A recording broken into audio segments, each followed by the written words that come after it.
Notre santé avec le docteur Jimmy Mohamed, le médecin d'Europe 1. Bonjour Jimmy. Bonjour Mathieu, bonjour à tous. Alors Jimmy, on voit fleurir de nombreux livres vantant les mérites de régime sans sucre. Alors régime au pluriel, il y en a plein.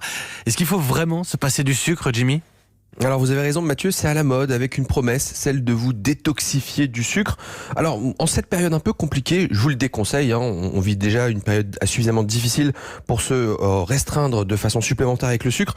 Surtout que ça va entraîner un sentiment de frustration si vous éliminez totalement le sucre.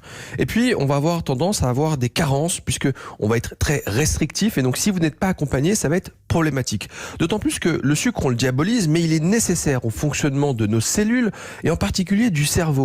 Cerveau qui représente seulement 2% du poids corporel, donc c'est très peu, mais qui va consommer 25% de la consommation d'énergie totale. C'est 120 grammes de sucre par jour dont le cerveau a besoin.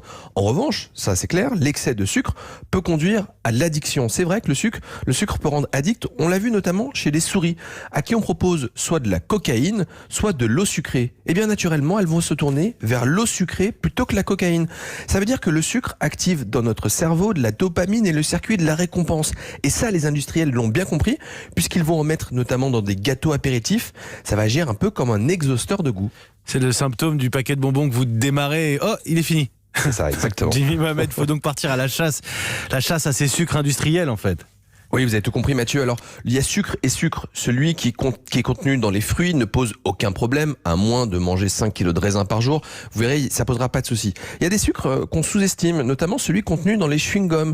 On appelle des sucres alcool, qui lorsqu'ils sont consommés en trop grande quantité vont entraîner des troubles digestifs, des douleurs abdominales, de la diarrhée. Ça veut dire qu'il faut en manger un éventuellement après le repas pendant 20 minutes, mais pas plus.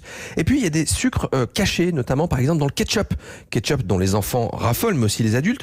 Une cuillère à soupe de ketchup, c'est 4 grammes de sucre. Et puis il y a des moments où on est frustré, on a une pulsion de sucre. Et là, je vous donne 2 conseils. Le premier, c'est la cannelle. La cannelle a un pouvoir sucrant, mais sans sucre. Et donc ça va réduire vos pulsions. Et puis il y a autre chose qui va vous paraître un peu contre-intuitif. Eh bien, il faut dormir. Les petits dormeurs qui se mettent à dormir un peu plus longtemps vont avoir moins de pulsions sucrées. Et si vous voulez en savoir plus sur le sucre, tout à l'heure de 15h à 16h avec Mélanie Gomez, on consacre une émission spéciale sucre et surtout autour des mythes autour de ce sacré sucre. Eh ben c'est noté, Jimmy Mohamed qu'on retrouve tous les jours avec Mélanie Gomez 15h-16h sans rendez-vous, l'émission Santé d'Europe 1. Merci Jimmy. 8h